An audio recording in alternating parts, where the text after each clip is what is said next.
बात करते हैं आज की खास खबर के बारे में। 6 सितंबर के दिन नरेंद्र मोदी सिर्फ 9 घंटों के लिए इंडोनेशिया की जकार्ता में आसियान समिट अटेंड करते हैं, जिसके अंदर चाइना भी इनवाइटेड था, लेकिन चाइना ज्वाइन नहीं करता है। उनकी जगह पर उनके ही कुछ डेलीगेट्स हैं, वो आकर इस समिट के अंदर हिस्सा लेते हैं।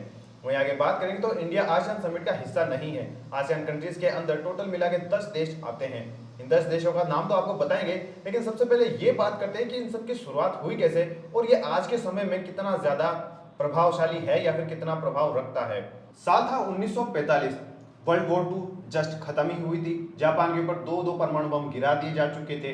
उसके बाद में इसी खौफ से लोग दो गुटों में बंटना शुरू हो गए, क्योंकि इसके बाद में शुरुआत होती है सिविल वॉर की। सिविल वॉर वो समय था जहां पर यूएसएसआर और अमेरिका दोनों सुपर पावर बनने की होड़ में थे। यही वो समय था जहां पर सबसे ज्यादा टेक्नोलॉजी के अंदर प्रोग्रेस देखने को मिला था। उसी समय पर स्पेस की जो रेस थी वो भी स्टार्ट हो गई थी। लेकिन इसके साथ में एक चीज और स्टार्ट हो गई थी, वो था एलाइज बनाना और ज्यादा से ज्यादा अपनी आइडियोलॉजी को सेपरेट करना। इसी को देखते हुए जो चाइना था उसके अंदर आती है कम्युनिस्ट पार्टी, जो कि सीधा रशिया से यानी यूएसएसआर से आती है। चाइना के कम्युनिस्ट होने से पहले की कहानी है आसियान समिट। साल था 1948। ये वो समय था जब कोरिया के दो टुकड़े हो जाते हैं, एक हिस्सा नॉर्थ कोरिया में जाता है और एक हिस्सा बनता है साउथ कोरिया। अब इसी के अंदर यूएसए और यूएसएसआर दोनों लपक के पड़ते हैं, जहां पर साउथ कोरिया चला जाता है यूएसए के साथ में, क्योंकि उनको डेमोक्रेसी चाहिए थी, और जबकि नॉर्थ कोरिया है वो चला जाता है चाइना के साथ। असल में वो चाइना के साथ में नहीं बल्कि यूएसएसआर के साथ में जाते हैं, और वहां पर भी कम्युनिस्ट आइडियोलॉजी आती है। लेकिन कई लोगों को ये मानना है कि वो कम्युनिस्ट है, बल्कि कम्युनिस्ट नहीं बल्कि वो डिक्टेटरशिप है। कम्युनिस्ट आइडियोलॉजी होती है वो थोड़ी सी अलग होती है, ये पूरी तरीके से डिक्टेटरशिप है। फिर साल आता है 1949, जहां पर माओ जेडोंग कब्जा कर लेता है चाइना के ऊपर। वो बन जाता है शुरू में कम्युनिस्ट, और उसके बाद में आने वाले समय में वो बनता है कैपिटलिस्ट। लेकिन उस समय इसी चीज को देखते हुए वियतनाम के अंदर भी वॉर छिड़ जाती है। वियतनाम की वॉर स्टार्ट होती है 1961 से। वियतनाम वॉर को आप सब लोगों को पता होगा कि यूएसए ने उसके अंदर इंटरवीन किया था। 10 साल तक लगातार लड़ाई करने के बाद भी उनके साथ में कुछ उनका उखाड़ नहीं पाए थे वियतनाम का। साल 1961 के अंदर 3 देशों ने मिलकर ये डिसाइड किया कि ना तो हम यूएसए के पाले में जाएंगे, ना ही यूएसएसआर के पाले में जाएंगे। और ये देश थे उस टाइम पे फिलीपींस, मलेशिया और थाईलैंड। इन सब लोगों ने मीटिंग की आपस में। थाईलैंड के अंदर ये मीटिंग हुई थी। इस समय इन्होंने स्टार्ट किया था आसियान समिट यानी एसोसिएशन साउथ ईस्ट एशिया। उसके बाद में साल आता है 1967, जहां पर इसे फिर से रिन्यू किया जाता है, और इस समय इसके साथ में 2 देश और आकर मिल जाते हैं, जो कि होते हैं सिंगापुर और वियतनाम। इनके आने के बाद में 1967 से असल में आसियान शुरू हो जाता है। आसियान शुरू होने के बाद में अगस्त 1967 के अंदर तकरीबन 5 कंट्रीज मिलकर इसकी शुरुआत करती है। इस समय यहाँ पर थाईलैंड, मलेशिया, फिलीपींस, सिंगापुर और इंडोनेशिया हो चुके थे। इसके जस्ट 2 साल बाद यानी 1969 के बाद में इनके द्वारा एक फंड बनाया जाता है, जिसे आसियान फंड बोला जाता है। इनका यहाँ पर साफ मुद्दा ये था कि ये लोग मिलकर 3 चीजों के ऊपर ज्यादा फोकस करेंगे। पहला होगा पॉलिटिकल इंस्टेबिलिटी, दूसरा होगा यहाँ पर टेक्नोलॉजिकल ट्रांसफॉर्मेशन, यानी जितनी टेक्नोलॉजी कोई टेक्नोलॉजी अगर जिस देश के पास है वो सबके साथ में शेयर करेगा, जिसके अंदर सिंगापुर सबसे आगे था। उसके बाद में बात करेंगे, तीसरा होता है कल्चरल और आइडियोलॉजिकल, यानी सारे देश डेमोक्रेसी को अपनाएंगे, न कि डिक्टेटरशिप, यानी जिसे बोला जाता है कम्युनिस्ट आइडियोलॉजी।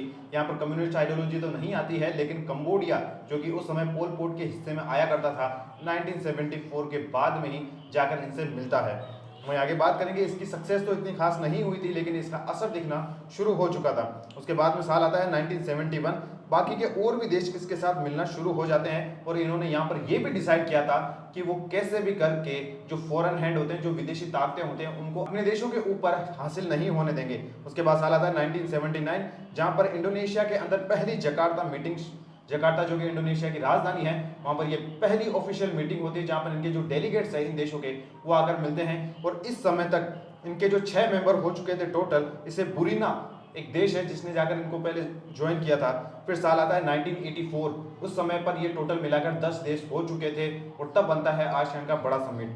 आसियान का समिट बनने के बाद में अब आज तक इनके लगातार मीटिंग्स होती रही है, जो कि प्रॉपर इंडोनेशिया की जकार्ता के अंदर ही होती है, जहां पर इनका हेडक्वार्टर बनाया गया है। उसके बाद में आप ये जान लीजिए कि इनके अंदर कितने देश आते हैं।